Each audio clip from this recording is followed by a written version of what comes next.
Greetings, Inspiry fam, and welcome to Love Inspiry YouTube. It's your girl Angie, the founder of Love Inspiry LLC, where our mission is to build more powerful, more transparent, and more durable relationships. And we do that by helping couples overcome their relationship adversity, as well as preparing individuals to enter healthy relationships. Welcome to the Breakover Series, Episode 7, with my special guest, Renee Tolliver. We are going to be talking about contemplating divorce. You know, what goes on in the mind of a person that is about to divorce. Stick around, let's talk love. Also, tell me in the comments if you know somebody who has thought about divorce, who is thinking about divorce. Let me know your thoughts below, and don't forget to subscribe. Let's talk.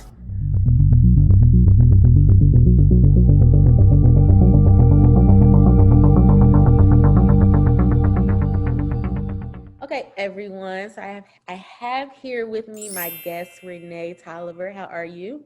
I'm fine. How are you? Good, good. So we are talking about the topic on this. We've been doing a divorce series, just how to prevent it, opening the conversation of what causes it and the things that we can do to prevent divorce. And so I felt like you would be a good person to have on the show because you've actually experienced it. And this episode typically is about contemplating it, like what goes on in the mind of someone who decides that they want to do this. But I first want to start off and ask, what were some of your hardships you faced in your marriage that led up to that?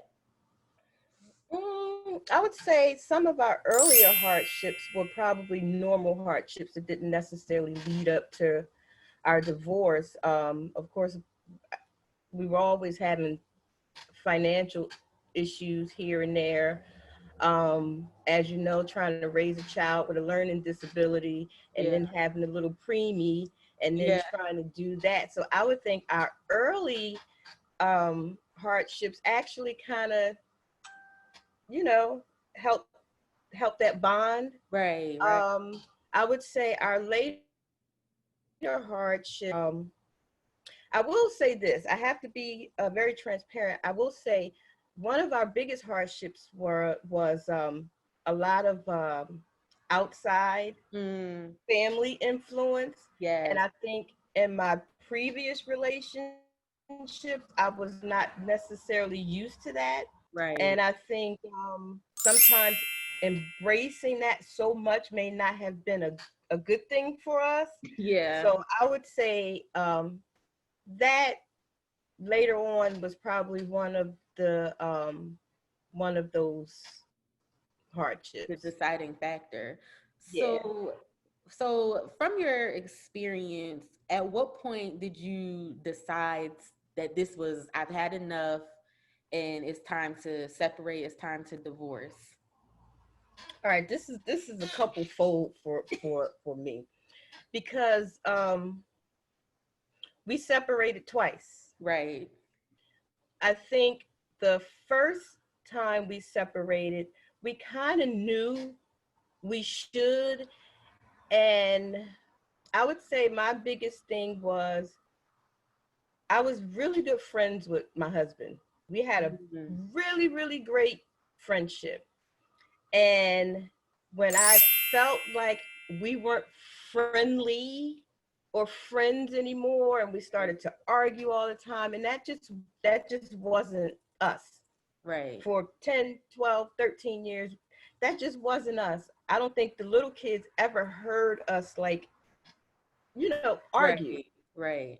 So I think it was that, and then there was my husband started to drink a little more Mm. than I would have wanted him to, and that started to progress a little more. And I think with us not handling that, that kind of led a little bit more to it. But I will say this: the second time when we separated, I think was maybe for about maybe a year or Mhm. so, and then we decided to get back together. And I think that decision was more based on we don't want to date. You know what I mean? I don't want to be by myself, but this Right. dating game is, you know what I mean? So I think we kind of got back together for the wrong reasons. And I think Mm. after a few months we realized it, and then we decided to separate again. And I think we stayed separated for a little while before he actually filed for divorce.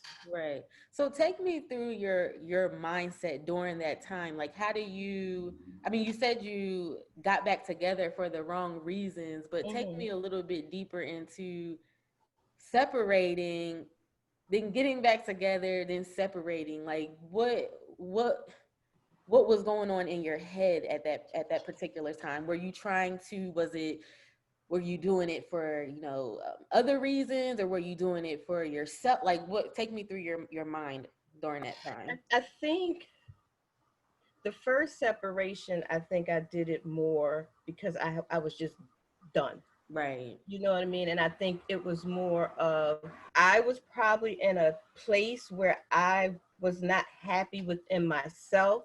Had Mm, nothing to do with my husband, or probably didn't have everything to do with my relationship.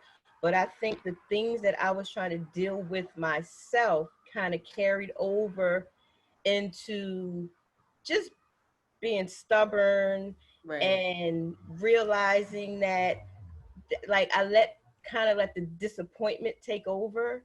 Yeah. You know what I mean? Just being disappointed because we are supposed to work. Right. You know what I mean? This is supposed to work. We're not supposed to ever be mad. You know, this was like me and you. It's like Renee and Al. And when you don't say the two names together, it just didn't sound right. Right. You know what I mean? Yeah. So it was a lot of, I had a couple surgeries. I Mm, had gone through menopause and really didn't know it. And I think in the beginning, realizing that, okay, we separated because I wasn't right. And right. that's not right. Right. You understand what I mean? I Yeah. felt like I didn't do at that time everything that I could do to try to make it work. And I said, if I'm comfortable with the decision, I have to try. I have Right. to try again. And as you know, at the time, the living situation was, so all he had to do was move across the hall anyway. So, but it wasn't an easy decision. Right. And I think one of the things that I wish I had done was, when I realized that I had made the decision, at least included him Right. in the decision. You know what I mean? It was more like, okay, this is how I'm feeling. This is what I want. You know, life's too short to be unhappy.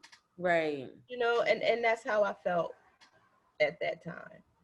So you did have smaller children during that time. Did you ever consider them in the decision? And what I mean by, did you ever try to make it work for them, or were you more like, I need them to see a functional mother as opposed to a dysfunctional two-parent household? Right.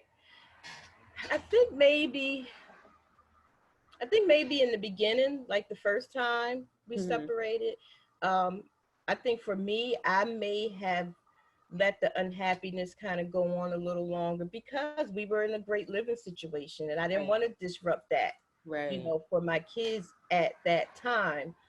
Um, but I have my kids are kind of pragmatic in the way that I am. Hmm. So as they had gotten older, they understood enough to know that if my mom and dad are not together, it's not like my mom and dad are going to be, you know what I mean? Like, Enemies. Yeah.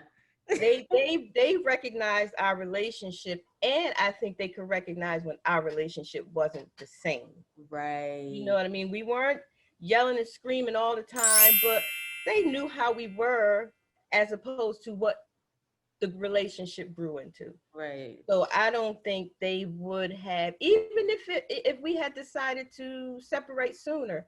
I really don't think it would have been. I don't know. I don't know. I can't say Yeah. how much it would have impacted them at a younger age. Yeah. I will say that when you talk about dysfunctional, when we separated the first time, I never left the family home. Right. You know Right. what I mean? So Yeah. me and the little ones were still in the family home.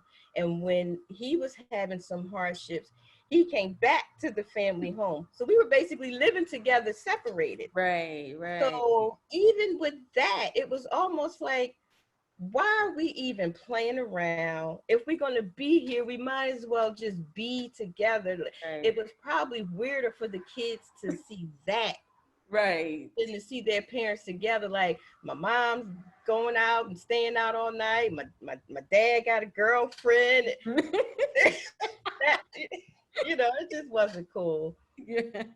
So Did, did you during that during that time, like the second time you divorced, or when you were going through the process of divorce, did you feel like you did everything you could to make the relationship work? Like, were you 110% satisfied with the decision? I that's a tough question, because I feel like, because I felt like I tried to make it work the second time, that Mm-hmm. I had done that all that I could do. But I think, I don't know. I can't even really say if I have any regrets about it. Right. I think I had stuck around long enough for him to get some help. Mm. That's one of the things that I wish I had done. Mm. I wish I had at least saw if things would have started moving toward the other direction if Right. he were sober. Right. You know what I mean? So I think that's probably really the only thing I wish I had done Right. different or done better.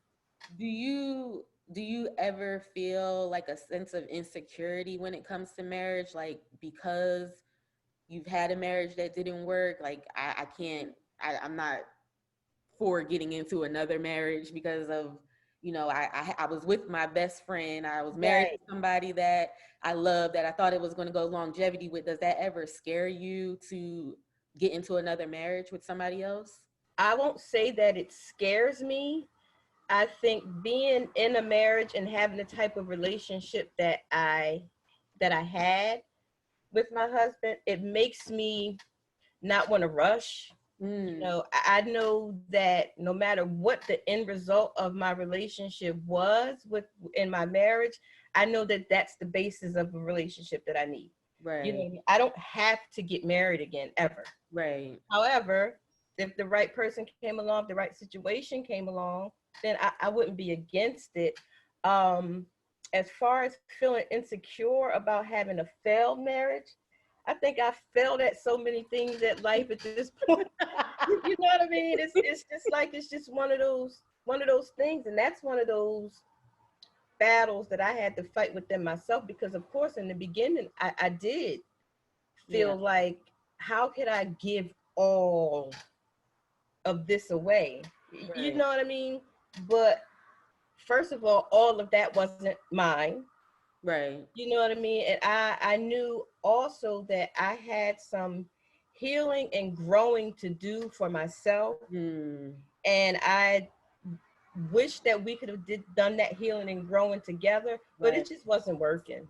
Yeah. It just wasn't working. So for that, I don't feel like a failure, because I feel like I had a great marriage, and I feel Right. like I got a lot out of my marriage. We Right. raised some amazing kids. I have some beautiful stepchildren. I, and I've been able to look at where we are now. It's been 10 years. Yeah. I still stay at my in-laws house. I Yeah. Yep. still visit it's, so I will never take anything away from what I've gained Yeah. from my marriage, and I would do it all over again. I honestly would. I love that outlook as far as saying it wasn't failed because of everything that I learned and gained from it. I didn't Hmm. even I didn't even really think about it like that. But that's, we can take that advice for it in life in general. Like, don't Right, look at right. stuff as a failure. Look at it as an opportunity to learn and all the stuff that you gain from it. So I loved how you brought that part out. Yeah. You talked about friendship, how you guys were friends. Hmm. The second time around, was it easier to divorce knowing that you would get a friend back in return, you would get your friend back, and that your kids would see you two being friends again? And was it easier knowing that you would be friends?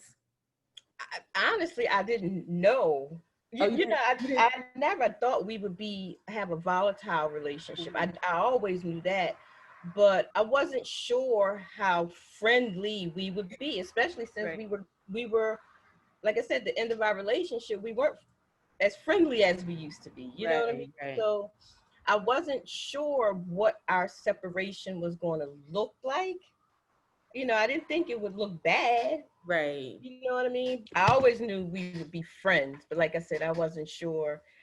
And especially when he remarried, I Mm, really wasn't sure how that dynamic was going to work.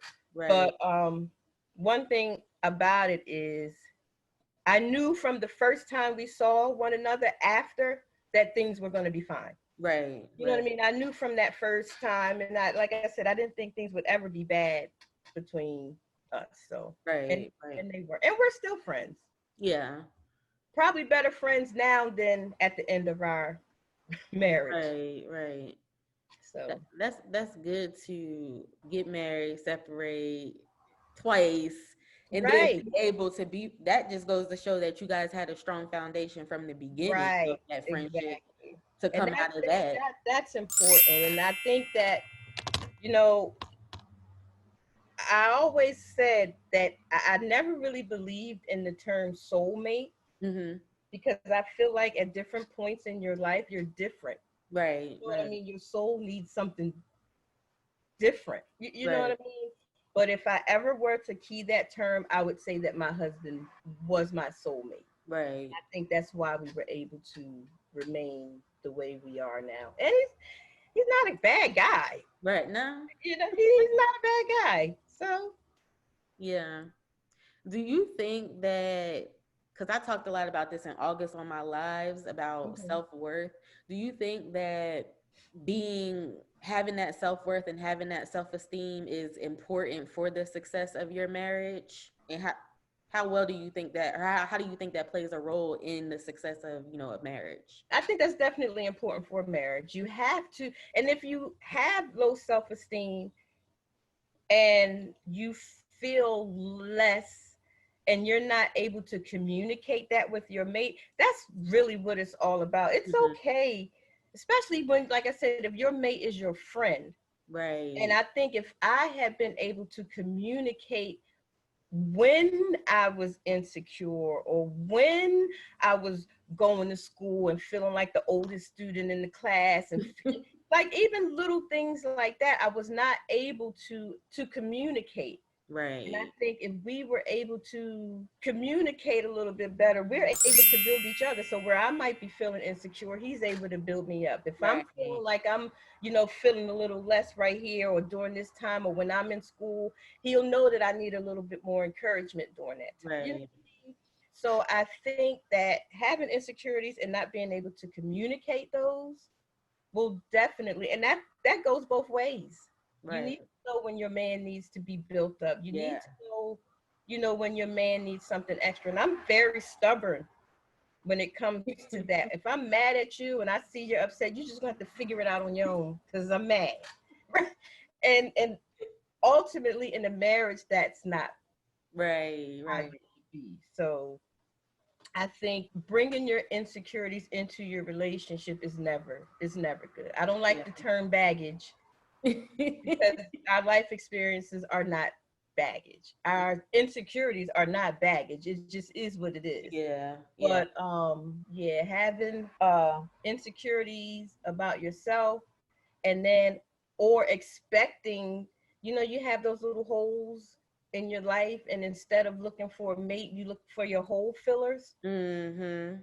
You know what I mean? And I think that's another thing too. You have to come into something whole, Right. and then, and if you're not, you have to let someone know that you're Yeah. not. Look, Yeah. I'm messed up.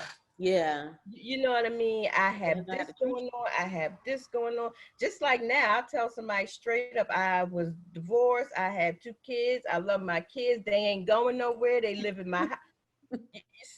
Just, Yeah. it is what it is. You have to lay it out there. Nobody's perfect, and I don't think we should expect each other to be, so we Right. can't expect to be ourselves.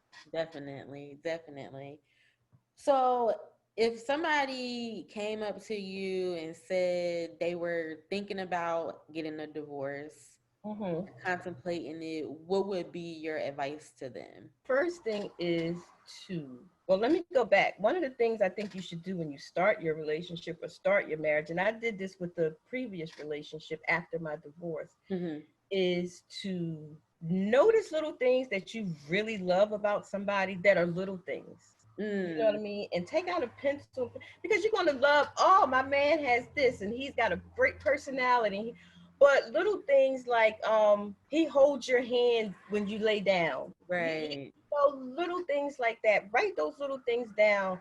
And when you're contemplating, or if you're thinking about it, go back and look at those things that made you fall, those little teeny things that made you fall in love with that person. And like I said, I'm pretty pragmatic. If you can get at least one of those things out of them, then you're doing okay. Right, You know what I mean? But if you look at that list and you're like, wait a minute, wait a minute, Nothing. wait a minute, then maybe you need to think about it a little bit more. You know what I mean?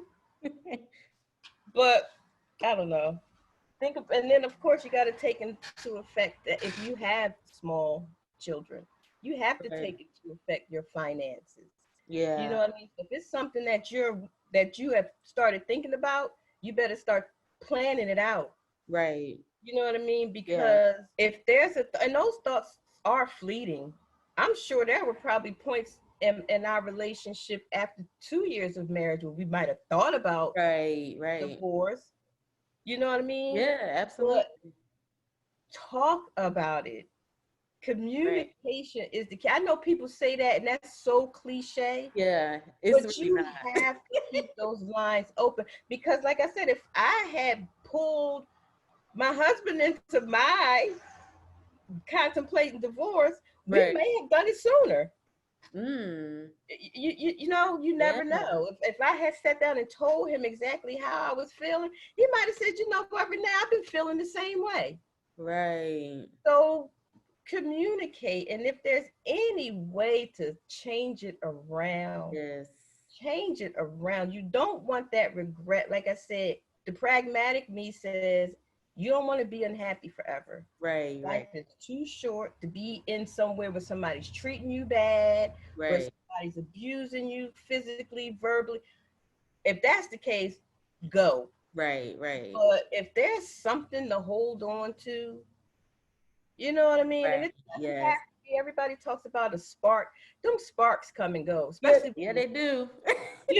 You gotta have some real stuff. Exactly. You have to look, you gotta do this yourself. Right. So you have to find ways and find things that make you happy and communicate those things. And celebrate the little things. Yes. Celebrate the little things. Don't wait for your anniversary to do something special. Don't wait for a birthday to do something special. And if you have somebody that treats you nice, let them know. Even if it's like, you know what, babe, I appreciated you doing blah, blah, blah, blah, blah, blah, blah. You know what? The trash been out consistently 6 weeks in a row. You know what I mean? And even now in my relationships now, I have to remember that. I have to remember that.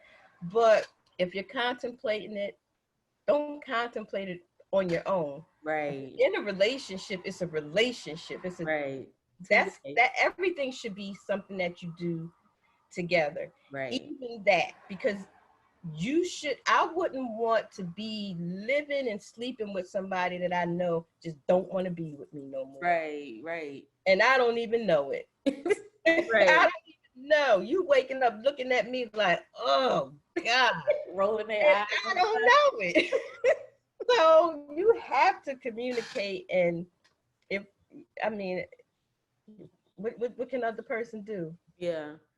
Communication is key. And then also I always tell people you have to allow that person in that communication, because sometimes people aren't self-aware of what it is that they're doing and how they may be treating you. So if you're not telling them, hey, you're treating me wrong, or I feel this type of way, how can you expect them to change? Exactly. They're not mind readers. Exactly. And you have, even if it's you know what, babe, you don't text me in the morning anymore. Right. Something as simple as that. And you might sit and be like, you don't do this, you don't do that, I need this. And they might be like, oh, that was all you needed? Right. I could have been texting you 3 times a day. If that was all you wanted, you ain't saying nothing. You don't know. So it could be as simple as you walking around mad about something that could have been changed Yep. years ago. And Yep. then now you've gotten so mad and you've wallowed in your anger and in your disappointment that you can't come back from it. Mm-hmm. But if it had been something communicated, Do you you, know, speaking of that, do you think a lot of divorces happen because due to prematurity, like they're premature divorces, like it's just people not, they're lazy, they don't want to do the work, so it's just easier to say, you know what, I'm done, I can't do it no more. yep, I Yeah. do. I'm probably one of the laziest people I know. So I know. I know. I'm not saying that to be funny. Like I know it's Yeah. like you have to be willing to do the work. Yeah. You have to be willing to do the work. Don't make the commitment if you're not willing to do the work. Right. Better for worse, for richer, for poor, for you know what I mean? And then we get to that point where it's like, I don't want to do this anymore, but you can't even say why. Right. You know what I mean? Because it's gone on so long and you just like, you can't even say why. Right. So Definitely. I enjoyed this. Do you yeah, have fun. do you have any final words, anything you want to say about divorce and just the process, any I encouragement would you want to I give would to people? say one of the things, like I said in the beginning, keep your communication between Mm, who you need to communicate with. Try not to let a lot of outside influences just that part. right. Just that's tough, Yeah. especially when you have a tight knit family. Yeah. You know what I mean? So that's probably one of the major things. Keep your communicating to the communicators. Yeah. You know what I mean? Yeah. And I think that will even I feel like even talking to my children sometimes I feel like I involve them too much. Right. You know what I mean? And making my decisions when it comes to my relationship. Right. You know what I'm saying? Yeah. So I think that's one of the biggest things. Try to hold on to what you love about a person. Try Yeah. not to forget the little things and keep your relationship and try to not, even if you have outside influence, try not to let those outside influence Right. infiltrate your Boundaries. relationship. Yeah. Boundaries.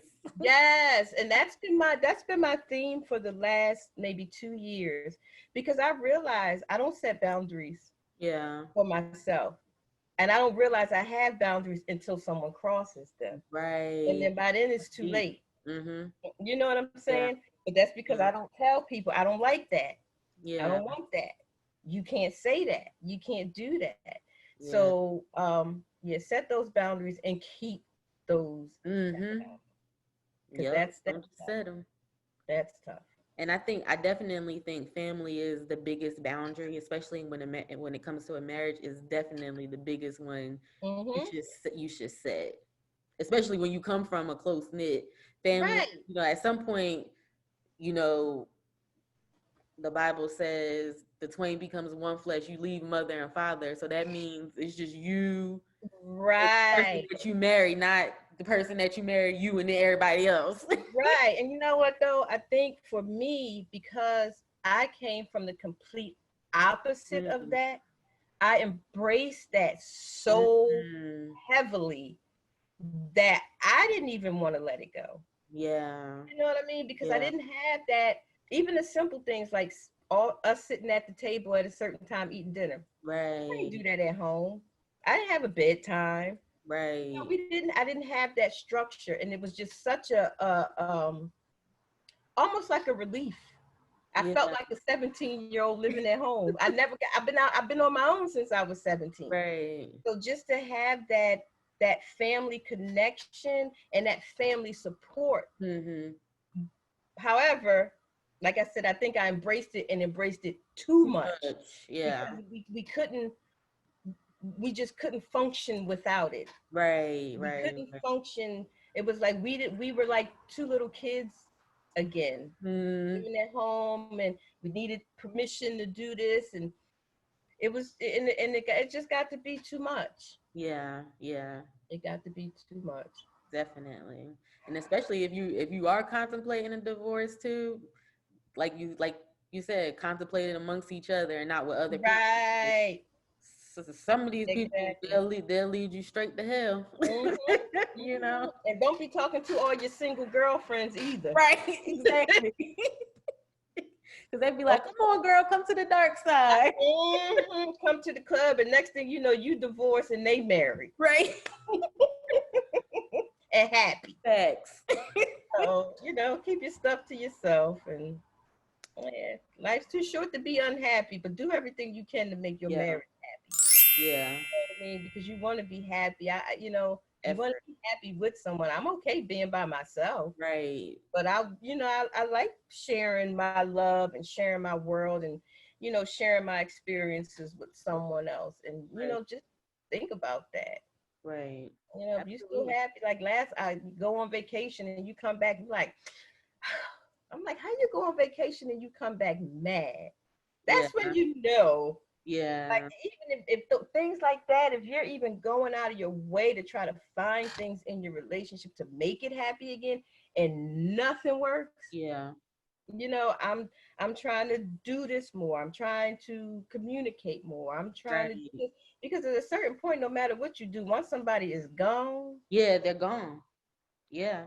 they are gone. Yeah. It's hard to So bring them. It's hard to bring them back in, yes, indeed. Yes, for indeed. sure. Mm-hmm. Well, thank you for taking the time to Of talk with course. us and about divorce. I feel like it's important to discuss and to hear from people that have experienced it. So I appreciate Mhm. you taking the time to talk with me about it and your experience and your thought process and everything. So Yeah, this was fun. This was nice. thank you. All right. All right. I'll see you later. All right. Talk to you soon. All right. Bye bye.